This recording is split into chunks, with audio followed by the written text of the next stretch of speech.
গণতান্ত্রিক রাষ্ট্রে ত্রিস্তর পঞ্চায়েতের ক্ষেত্রে গোটা ত্রিপুরা রাজ্য জুড়ে চলছে শপথ গ্রহণ প্রক্রিয়া। আজ থেকে গ্রাম পঞ্চায়েত স্তরের শপথ গ্রহণ প্রক্রিয়া শুরু হয়েছে এবং প্রথম দিনেই কল্যাণপুর পঞ্চায়েত সমিতির অন্তর্গত 8টি গ্রাম পঞ্চায়েতের জনপ্রতিনিধিরা শপথ গ্রহণ করেন।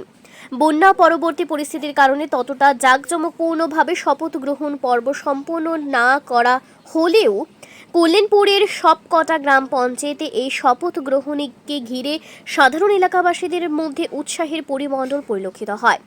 আজকে যে গ্রাম পঞ্চায়েতগুলোর শপথ গ্রহণ পর্ব সম্পন্ন হয়েছে সেগুলো হচ্ছে ঘিলাতলি, পশ্চিম ঘিলাতলি, দাড়িকাপুর, পশ্চিম দাড়িকাপুর, পূর্ব কুঞ্জবন, অমর কলোনি, প্রমোদনগর, কমলনগর এবং উত্তর কমলনগর গ্রাম পঞ্চায়েত। বাকি 6টা গ্রাম পঞ্চায়েতে পূর্ব নির্ধারিত সিদ্ধান্ত অনুযায়ী বুধবার শপথ গ্রহণ হওয়ার কথা। এখানে উল্লেখ করা প্রয়োজন, কল্যাণপুর পঞ্চায়েত সমিতির অন্তর্গত 14টি গ্রাম পঞ্চায়েতের ক্ষেত্রেই শাসক বিজেপি দল বিনা প্রতিদ্বন্দ্বিতাতে জয়ী হয়েছে এবং পঞ্চায়েত সমিতির 11টা আসনেও শাসক গোষ্ঠীর প্রার্থীরা বিনা প্রতিদ্বন্দ্বিতায় জয়ী হয়েছেন। আগামী 30শে আগস্ট পঞ্চায়েত সমিতির শপথ গ্রহণ হবে বলে জানা গিয়েছে।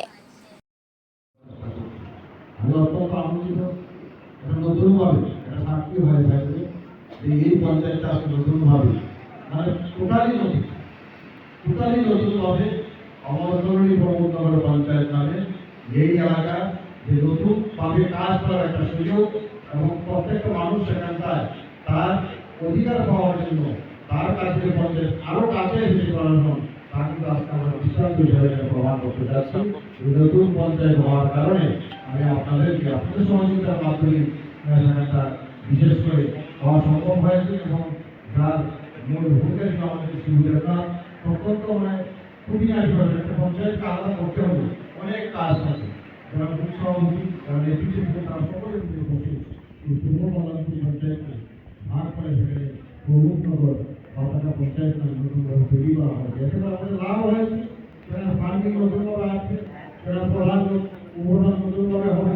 তার মানে কি পূর্ব কল্যাণপুরে প্রধান উপপ্রধান থাকবে, আবার অমরকরণী বাতাকা পঞ্চায়েতে প্রধান উপপ্রধান নতুন করে এবং মেম্বার নতুন করে। তার মানে কাজের সুযোগ আরো কাজে এসেছে এবং মানুষ সহযোগী